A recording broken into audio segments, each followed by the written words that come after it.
This week on JambarTV, we'll talk about ongoing concerns with the presidential search process. Then we'll talk about the International Student Organization Prom. We'll also talk about the basketball team and their 2-0 start in the Horizon League play.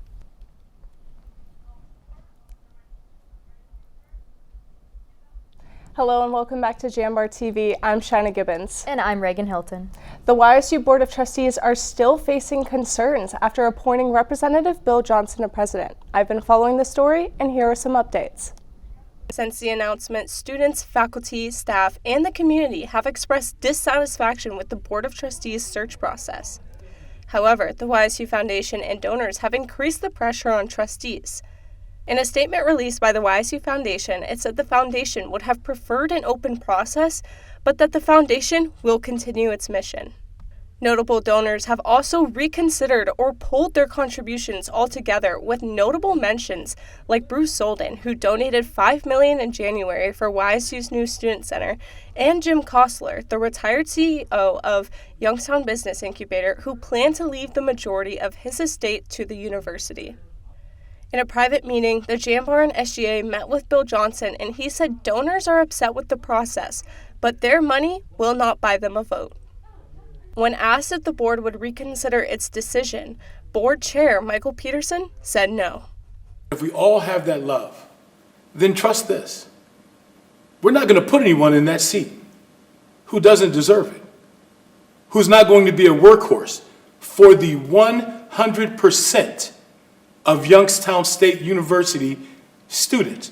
It's the right decision, and it's not the popular decision. I understand that. Knew that going into it, but it's the right decision. Public comments were held December 6th, and alumnus Jacob Schreiner Briggs, class of 2017, drove from Connecticut on less than a 24-hour notice to outline some concerns alumni have. On August 24th, you released a presidential prospectus which established criteria for selecting YSU's next president.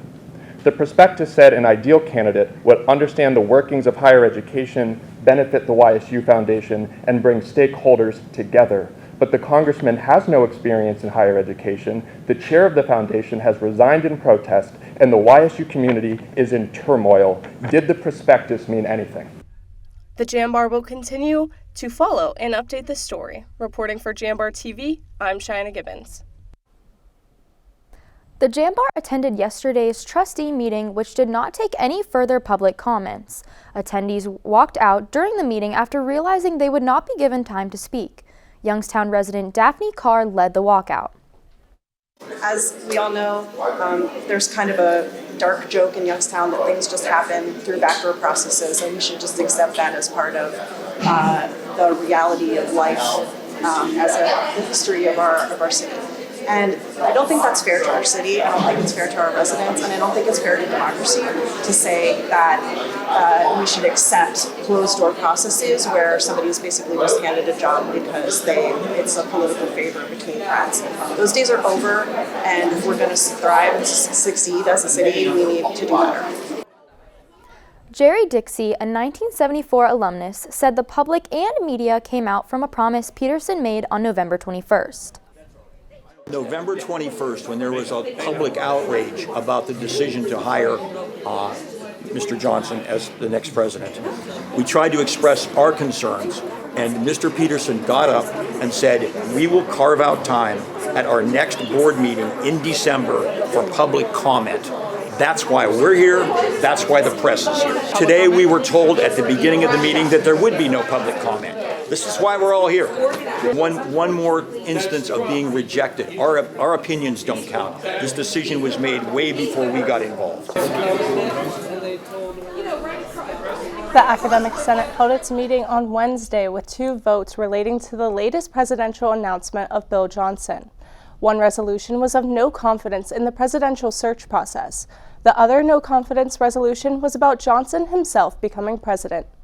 The Senate votes will remain anonymous and are required to be filed by December 16th. Provost Brian Smith and Associate Provost Jennifer Pinsart spoke and urged the Senate to think about the consequences these resolutions could send to prospective students. Around 700 students will graduate this semester. Here's Jambar News editor Christopher Gillette with more. Graduation will take place December 17th in the basketball court of the Beagley Center. The undergraduate ceremony is at 1 p.m. and the graduate ceremony is at 5 p.m. For undergrads, the featured speaker is Bob DiPiero, an award-winning country music writer and YSU alumnus. DiPiero said he hopes to pass on his wisdom to the undergrads. They can just take little morsels of what I have to say or little pieces of story or wisdom that I might have to impart, then I'll be very excited to pass that along. DiPiero will also receive an honorary doctorate in music. He said he felt honored when he learned he'd received the doctorate. I was surprised, delighted. I felt very humbled because truly music is all I have ever done. Writing, songwriting, performing, playing my instrument, which is the guitar. That's all I've ever really done. Nico Morjone is the graduate student speaker. Morjone said he was excited to talk to his fellow graduates. The excitement for the most part is just the opportunity again to, talk with my fellow graduates and identify how there's a lot of work to be done. This is not just the end of the road. For the Jambar, I'm Christopher Gillette. Youngstown State University will begin offering a master's degree in science on data and statistics in fall 2024. The program is a collaborative effort between the College of STEM and the College of Graduate Studies. Thomas Wakefield, chair of the Department of Mathematics, said growing student interest in data analytics is what led the faculty in the department to add the program. Also kind of demand from employers, both in the region and in the state and nationally, for students who are trained in data science and the analysis of data. The program will include courses to train students in data management, predictive modeling, the data ethics, and data visualization. To enroll in the program, students are required to have a bachelor's degree and a 2.5 or higher GPA. For more information about the program, email Wakefield. YSU's Academic Senate passed a new foreign language policy at a meeting November 1st. Jambar producer Molly Burke has the details on the policy. The Academic Standards Committee proposed a policy that would leave foreign language requirements up to individual degree programs for Bachelor of Arts majors. It was approved with a vote of 44-9 with 4 abstaining. The policy will take effect in fall 2024. According to the proposal, no previous foreign language policy for BA degrees existed prior to the November 1st meeting. Chair of the Academic Standards Committee, Donna Cerny, said the committee conducted research to verify a need for the policy. This has been more than a year in sort of trying to work out, and with a lot of people digging into documents across the state, across YSU, to just try to narrow down, where does the policy lie? And are we missing something that actually is in place that we should be following? Cerny said the policy will be more flexible for future changes to colleges, departments, or programs, especially when they are moved or merged. We wanted to create a policy that allowed a number of things. One, that there was no housing of a particular policy for a particular program or a major that, if got moved to another college, wouldn't fit the policy under that college. Included in the policy was a clause stating that YSU should maintain a healthy foreign language program. Cerny said this was important for ensuring students taking world language courses can still meet their needs. For me, that's really important. One, for short-term resiliency for students and for the university, but also for long-term, because whatever trajectory societal needs are in place, we need to maintain that our students are making sure that they're getting those needs met, and that's because the university is offering those things. For Academic Senate agendas, meeting minutes, and videos, go to its website. To read the full story on the new foreign language policy, pick up this week's Jambar. Reporting for JambarTV, I'm Molly Burke. We had some lower temperatures and snow this week, but the weekend is looking warmer. When we come back, we'll take a look at this weekend's forecast. Stay tuned, Penguins.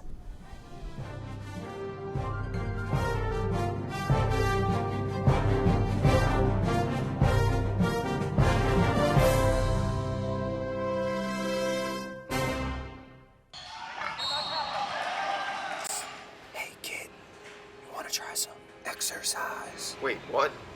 What's going on right now? Yeah, man, exercise. I don't know. I don't know if I should even be talking to you right now. It's got lots of benefits. Okay. The benefits of exercise include increased levels of energy, higher quality of sleep, better muscle and bone strength, improved memory, and clearer skin. We know you hear it all the time. Why Youngstown State University? Why go to a school in the Mahoning Valley of northeastern Ohio, surprisingly beautiful as that may be? Why live on a campus that sits on the edge of the Rust Belt, historic and inspiring as that may be? In short, why choose Youngstown State? Here's why. Because when it comes to engineering, medicine, sports, business, and the skills you need to take your place in the future, we take a back seat to nobody because you can afford us. And we will afford you the opportunity to build the future you want and the life you desire. Why Youngstown State? Because we care about you, your success, and our future. Together. Youngstown State University. Now you know why. You're looking to your future, preparing for your goals, and they're closer than you think. Because here, success is part of the plan. It's a place where academic and social opportunities are meant to prepare you for life, not just the next 4 years. You'll be equipped to face new challenges and turn hard work into a career. You're ready for your success to take root. And here's where it starts. We are Youngstown State University, and proud. Welcome back to JambarTV. Let's jump into the weekly weather outlook. Here's this weekend's radar. Today will be sunny with clouds here and there. We shouldn't see any rain, but we will have wind speeds up to 10 miles per hour. At night, we have a heavier cloud coverage, and those wind speeds will settle to around 8 miles per hour. Tomorrow will be another warm day, but it'll be mostly cloudy. We'll see a slight chance for rain with moderate wind speeds. Tomorrow night, the temps will stay in the 50s, and we'll see high wind speeds around 16 miles per hour. It'll be cloudy, and that slight chance for rain will stick around. On Sunday, we'll see heavy showers and high wind speeds up to 21 miles per hour. That rain will continue through the night, and those wind speeds will stay at around 20 miles per hour. Now let's take a look at my 4-day forecast. Today will be a sunny day with a high of 55 degrees. The chance for rain will stay low, around 11%. At night, the temps will drop to 44, and that rain should stay away. Tomorrow will be our warmest day of the weekend with a high of 58 degrees. It'll be a sunny day with a 25% chance for rain. At night, we'll have a low of 52 degrees, and the chance for rain will stay the same. On Sunday, we'll see a high of 55 degrees with showers. At night, the temps will drop to 32, and that chance for rain will fall to around 55%. Now let's take a look at the start of the week. Monday will be sunny with a high of 40 degrees and a low of 30. We'll see a 23% chance for rain throughout the day and night.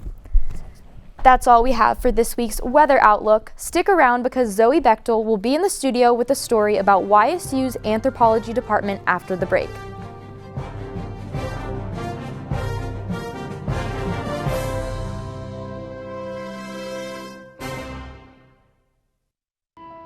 The feeling when my hands are on the piano, it's become comforting.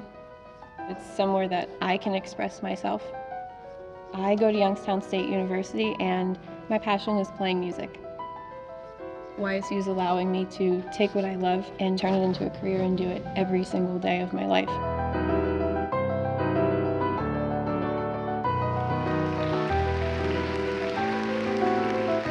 I'm Alyssa and I'm Y and proud. Growing up, I love figuring out how things work, putting things together. I love being able to come up with an idea, design it, just the whole process of creating things. I go to school here at Youngstown State and my passion is 3D design. I chose YSU because all the equipment, the research being done here, it's like a playground for me. I'm Alex and I'm Y and proud. The communication department is much more than media or delivering a speech. The YSU Communication Department offers programs in telecommunication, journalism, and communication studies. We inspire creativity. We encourage each student's passion. we explore new and advanced technologies that connect the human race. The communication programs at YSU ensure that every student is prepared and experienced for the outside workforce, for life after YSU. Join the Jambar and find your voice when you tell the next big story. Become a host of Rookery Radio and gain hands-on experience, or get involved with TV productions like Light the Wick, Penguin Rundown, and JambarTV. YSU's communication department is much more than a department, an education, or a degree. It's a home for passionate individuals, for students to find and pursue what they love.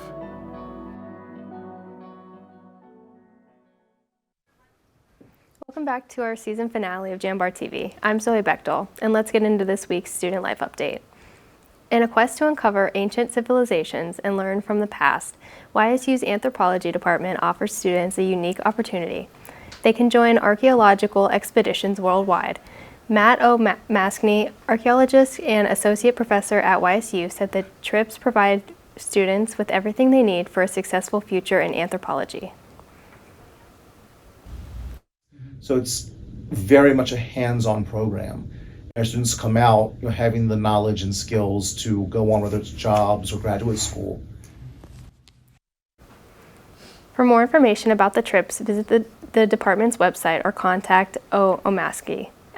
As the year winds down, local musicians, Red, Wanting Blue, and the LeBras Brothers will partner up from December 29th to December 30th in Central Ohio for an end-of-the-year bash. The bash will begin at the Bluestone in Columbus and conclude on the Kent stage in Kent. For Red, Wanting Blue, the event has become an annual tradition, which began in Cincinnati a decade ago. Each year features local artists from the Mahoning Valley. Dean Anschutz, drummer for the Red, Wanting Blue, said he felt that the two bands mix well together and both fan bases enjoy each other equally. We've been wanting to do something for a while. And so this just turned out to be a great fit for them to come back. They just played in Columbus. Seems like it was a good fit, and our crowds would both enjoy each other, and they're doing a great thing with their trajectory and everything. So, yeah. Tickets for the bash are on sale now. For the Kent stage, go to etix.com, and for the Bluestone, head to Ticketmaster. Doors open at 6:30 p.m., and the LeBras Brothers will start the show at 7 p.m. on both days. Back in November, the International Student Organization gathered for an annual campus-wide tradition. Jambar reporter Sydney Fairbanks has more. YSU held its annual ISO Prom from 6 to 10 p.m. on November 18th in the Chestnut Room of Kilcawley. This year's theme is the Gatsby Gala Night. At the prom, students danced to music, ate pizza provided by Chartwell's Dining Services, and took pictures in their cultural attire. Manav Desai, a sophomore pre-med major and board member of ISO from India, said the prom is an opportunity to make international students feel welcomed. If more domestic students could take part in such events, then international students would actually feel like they fit in. Many students expressed their appreciation for an international student prom since they do not get to experience one in their home countries. Huang Yang, a freshman business administration major from Vietnam, said she was fascinated by prom as depicted in American movies. I really like the idea about prom because in Vietnam we don't have such event like this. It's important for the international student is that we get the chance to immerse in the U.S. culture and also meet new friends. Talita Foski, a senior marketing major from Brazil, is the vice president of ISO. She said ISO Prom allows international students to learn about American culture. It's very beneficial to interact with each other, learn about each other's culture, since the prom is like an American event. International people have a chance to get into the culture, get to know about the culture, and also for domestic students to have the interaction with international students, listen to the music, know about them, and just hang around. For more information about the International Student Organization, reach out to its president, Batul Alkarin. Reporting for the Jambar, I'm Sydney Fairbanks. YSU Student Government Association recently began a new initiative to provide books to students on campus with a little free library. The library, which is located in between Mogg Library, Todd Hall, and Ward Beecher Hall, was donated by the Rotary Club of Youngstown SGA Vice President Jordan Pintar said SGA hopes to expand the libraries across campus. Obviously, as campus expands, we would want to expand the little libraries with it. I know right now, I want to say there's 3 other ones around the city of Youngstown. So I know people have already been participating in it a lot, so we would love to expand it. Obviously, seeing as people continue to participate, maybe up near the dorms would be a good spot next. The library can be accessed at any time. Students can also donate books by either leaving them in the little library itself or dropping books off at Mogg Library or the SGA office. SGA will have a permanent book donation bin on campus in the near future. That's all we have for this week's Student Life, but after the break, John Ostapowitz will be in the studio to break down the basketball team's strong start in conference play.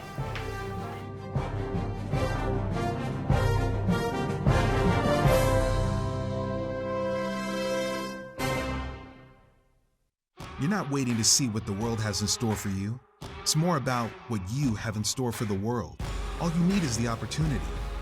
All you need are the resources of a large university and the advantages of a personalized academic setting where you can experience new worlds in the arts and sciences, business, and education and make them your own. We are where you shape your future. We are Youngstown State University and proud. Why Youngstown State University? Because when it comes to the skills you need to take your place in the world, we take a backseat to nobody. Youngstown State University. Now you know why. The communication department is much more than media or delivering a speech.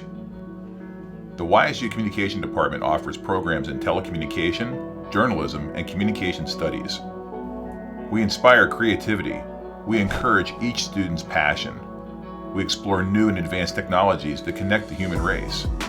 The communication programs at YSU ensure that every student is prepared and experienced for the outside workforce, for life after YSU. Join the Jambar and find your voice when you tell the next big story. Become a host of Rookery Radio and gain hands-on experience, or get involved with TV productions like Light the Wick, Penguin Rundown, and JambarTV. YSU's communication department is much more than a department, an education, or a degree. It's a home for passionate individuals, for students to find and pursue what they love.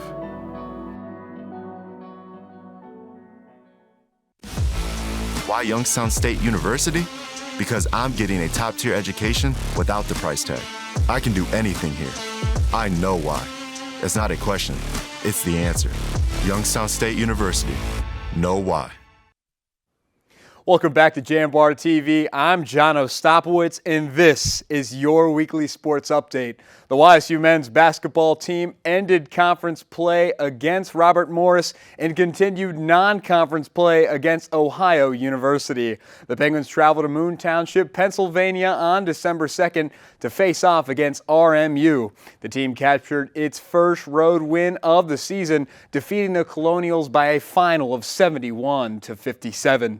Fifth-year DJ Burns led the offense with his 4th double-double of the season. The forward posted 18 points and 13 rebounds. The Penguins made 10 of 10 three-pointers while shooting 36% from beyond the arc. Head coach Jared Calhoun says this team has a lot of potential. I always tell this team's potential is really, really good. Are you going to maximize your potential? We have lately, and that was a good result, but we got to do it again on Saturday. The Penguins maximized their potential as they traveled to Ohio University on December 6th and defeated the Bobcats 78-72. It's the Penguins' first win against the Bobcats since 1979. Youngstown State is back in action against Western Michigan on December 9th. To view the box score from the matchup, visit YSUsports.com. After a 2-0 start to the season, the YSU women's basketball has hit a rough stretch as they began conference play on November 30th against Detroit Mercy. Coming into the matchup with the Titans, the Penguins were at a 2-4 record UDM came into the game with a 4-3 overall record, looking to improve on their winning season. The Penguins finished the game shooting 20 of 61, finishing with 33% field goal percentage from three-point range. The team ended the contest 6 of 34 for just a whopping 18%. With the shooting woes from Youngstown State, the team came up short at home against Detroit Mercy 59-50. Senior guard Malia Magestro said the team's struggles aren't from a lack of team effort. Yeah, I think, our efforts there, we had a lot of good looks. We had a lot of wide open threes, myself including, and they just didn't go in today. That's something that, our efforts there always. To wrap up the two-game conference stretch, the team traveled to Moon Township, Pennsylvania for a matchup with the 2-5 Robert Morris. After a 21-14 first quarter lead for the Colonials, the Penguins managed to take the lead in the fourth quarter with just 22 seconds remaining in the contest. YSU held a 63-62 lead after a free throw by fifth-year Emily Saunders. But the Colonials came back with a layup on the other end to retake the lead 64-63. A turnover by Magestro attempting to get the ball to Saunders inside the paint gave the ball back to the Colonials, who buried a free throw to go up by 2. And the Penguins were unable to answer, giving them their 6th straight loss of the season. Leading the way for in points, Youngstown State was junior Haley Theory, who scored a career-high 16 points to go along with a block. Theory was followed by Magestro and Saunders, who each finished with 13 points. The Penguins' next matchup brought them back to the Beagley Center for a non-conference matchup with the University of Akron yesterday on December 6th. The Penguins got back into win column with a 53-52 win over the Zips. To view the box score of the matchups, you can visit ysusports.com. Now, 2 Penguins recently broke school records at the track and field team season opening invitational at the YSU Icebreaker on December 1st. Senior Ty Hunt broke the long jump record for YSU with a distance of 8.08 meters. Hunt's jump also set the long jump record for the Watts and for the YSU Icebreaker. Fifth-year senior Jakari Lomax also set a new record for Youngstown State in the triple jump with a distance of 15.52 meters. YSU also had 11 athletes alongside Hunt and Lomax who captured individual victories at the YSU Icebreaker. One of those athletes was senior sprinter Madison Murray, who said practice is the key to a successful season. Practicing every day, making sure that I've been focused in my practice and being very intentional with everything I do. I know we have a very big reputation to hold up, so that's something that is definitely driving me throughout practice all the time. The track and field team will see how well that reputation stands up as they are back in action January 13th when they participate in the Penn State Nittany Lion Challenge and the Kent State Judd Logan Memorial Invitational. For more information about the meets and to find their results, visit ysusports.com. The YSU football team traveled to beautiful Philadelphia for the second round of the FCS playoffs. The Penguins played the number 8 seeded Villanova University on December 2nd. Villanova finished its regular season with a 9-2 record as the co-champions of the Coastal Athletic Association Conference. The Wildcats won by a final of 45-28, knocking the Penguins out of the playoffs completely. Despite the loss, YSU finished their season with an 8-5 record and returned to the playoffs for the first time in 7 years. Senior quarterback Mitch Davison reached over 3,000 passing yards on the season as he completed 69% of his passes and threw 24 total touchdowns. Davison's number 1 target, senior Bryce Oliver, finished with 64 catches on the year for over 900 yards and 8 touchdown catches. The record holder for most touchdown catches at YSU has also declared for the 2024 NFL Draft. Now, the NCAA transfer portal opened up on December 4th. Since then, 10 players have announced their departure from Youngstown. The The football team will return to work in the spring of 2024. To stay updated on the team, visit ysusports.com or visit the team's Instagram. Unfortunately, that's all the time we have for the YSU Sports Recap. Now let's send things over to Reagan Hilton for a quick weather recap. The start of the weekend will be sunny and warm, but on Sunday you can expect showers and high wind speeds. The start of the week will be chilly, but we'll see some sun in the sky. And now join our JambarTV staff in saying goodbye to our resigning editor-in-chief and graduating senior.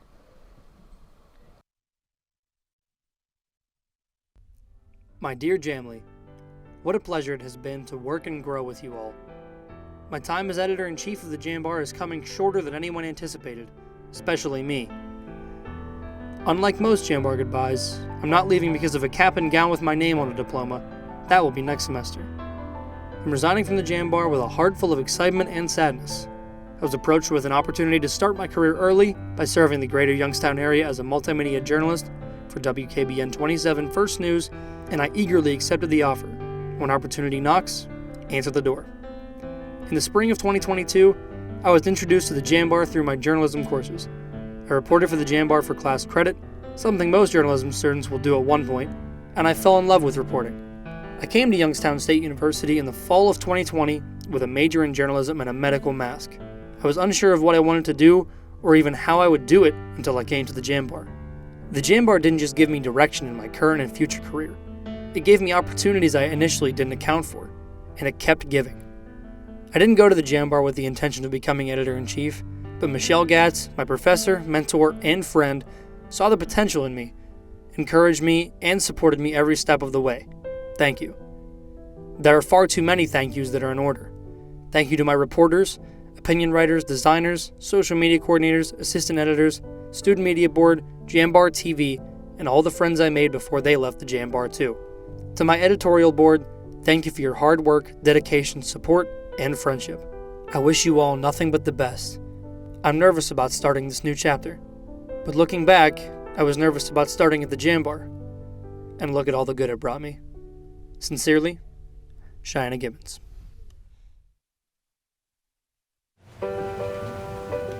This is it, Kara. Yes, it is.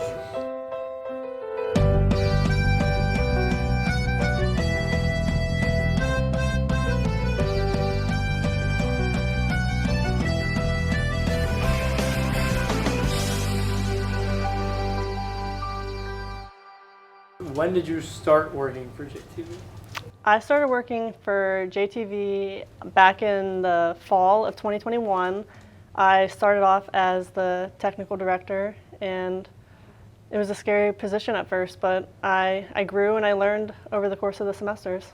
You started at TD? I did. I started as a TD. Okay, so what positions have you worked at JambarTV then? I started as a TD, then the next semester in the spring I started delivering the paper, so paper distributor.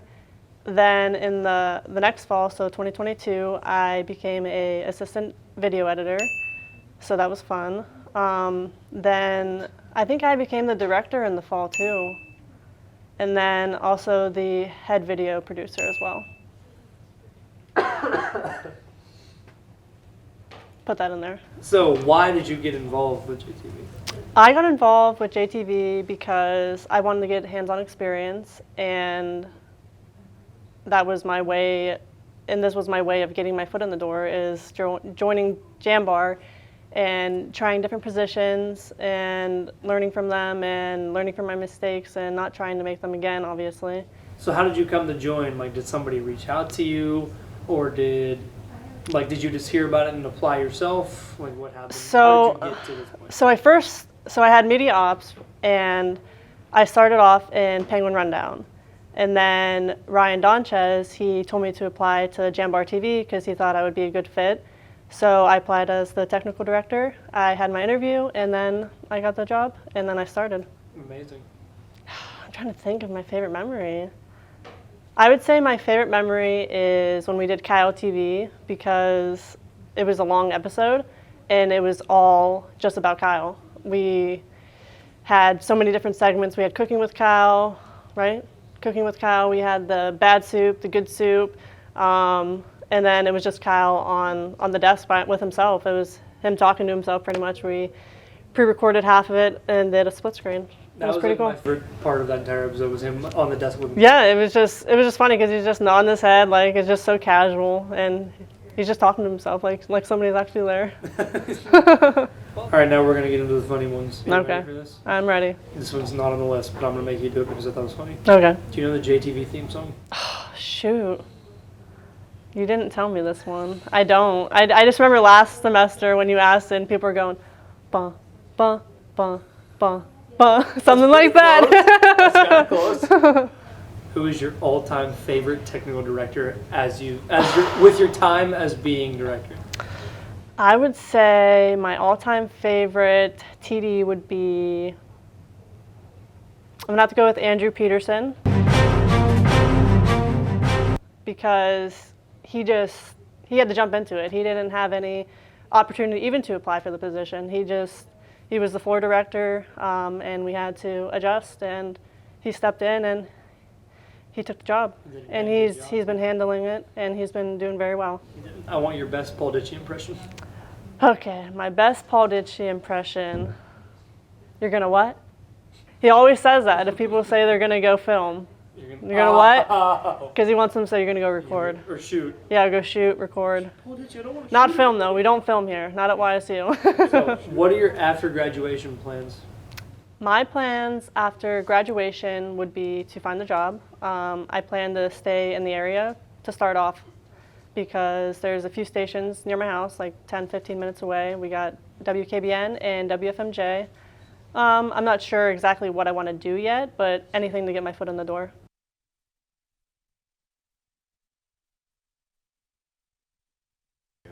For JambarTV, I'm Kara Borio.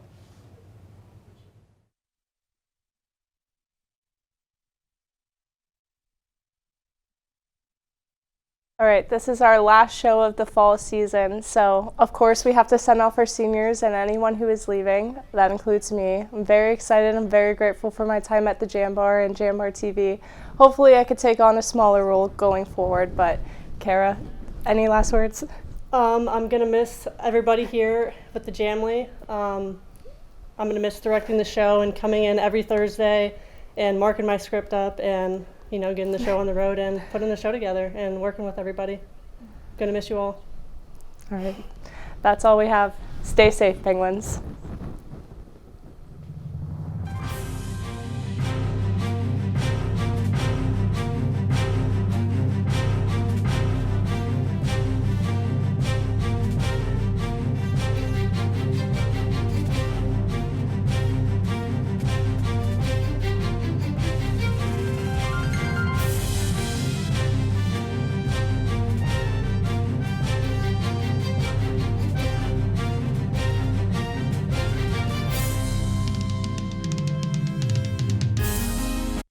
Support for JambarTV is provided in part by the YSU Foundation and the Jane F. Lamb Charitable Foundation. Thank you.